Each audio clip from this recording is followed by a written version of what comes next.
الدرس الخاص بالأولى إعدادي مسلك دولي فيما يخص les relations trophiques dans un milieu naturel qui est présenté par le prof Mohamed الفيلالي. دونك إلا عجبكم الفيديو في هذا الأخير ما تنساوش تابوناو وتفعلوا الجرس باش يوصلكم الجديد إن شاء الله. دونك على بركة الله سنبدأ إن شاء الله. Euh, donc les relations trophiques dans un milieu naturel, donc comme introduction, donc les milieux naturels contiennent un grand nombre d'êtres vivants qui se relient entre eux par des relations d'ordre alimentaire. Donc les questions qu'on va entamer, comment se présentent ces relations dans un milieu naturel et comment expliquer que ces relations alimentaires s'accompagnent avec un flux de matière et d'énergie et comment classer les êtres vivants. Donc, on va répondre à ces trois questions principales. Donc, on va commencer par les chaînes alimentaires et les raisons trophiques. Donc, la première chose, qu'est-ce qu'une chaîne alimentaire et qu'est-ce qu'une raison trophique? Donc, on va commencer par un exercice. Donc, on a les êtres vivants suivants. On a un renard, herbe et lièvre. Donc, la première question, déterminée par des flèches la nourriture qui est du renard et des lièvres. Donc, on a l'herbe qui va manger par l'herbe qui est mangée par les lièvres et le lièvre, elle va manger par le renard.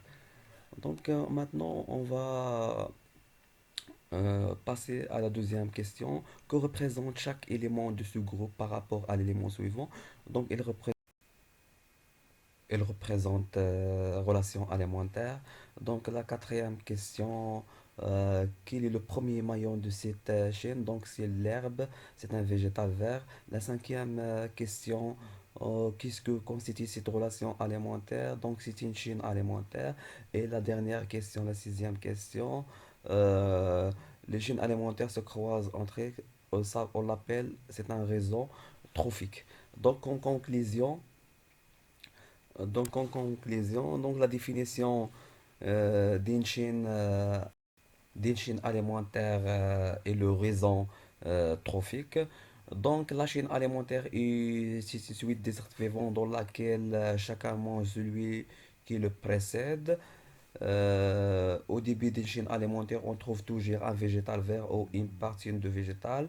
Et la définition de réseau trophique est un ensemble de chaînes alimentaires qui sont reliées et croisées entre elles au sein d'un écosystème. Dans un réseau trophique, de nombreux êtres vivants peuvent appartenir à plusieurs chaînes alimentaires.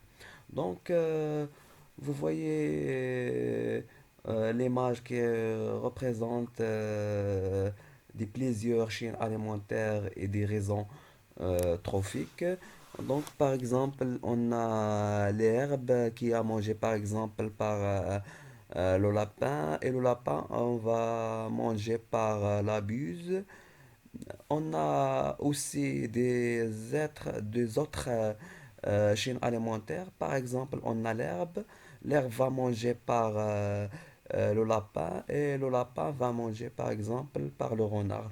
Donc vous voyez sur le diapo, on a des exemples des chaînes alimentaires. Par exemple, on a le chêne et le belote qui est mangé par l'écureuil et l'écureuil va manger par la bise.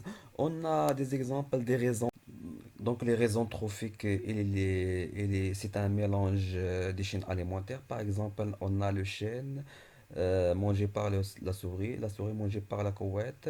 On a un autre chaîne alimentaire, le chêne est mangé par l'écureuil et mangé aussi par l'écureuil mangé par la bise. Et donc la souris, c'est un élément commun entre les deux chaînes alimentaires pour constituer un réseau tروفيك. دونك كنشكركم على المتابعة ديالكم وكنتمنى لكم كل خير إن شاء الله وشكرا.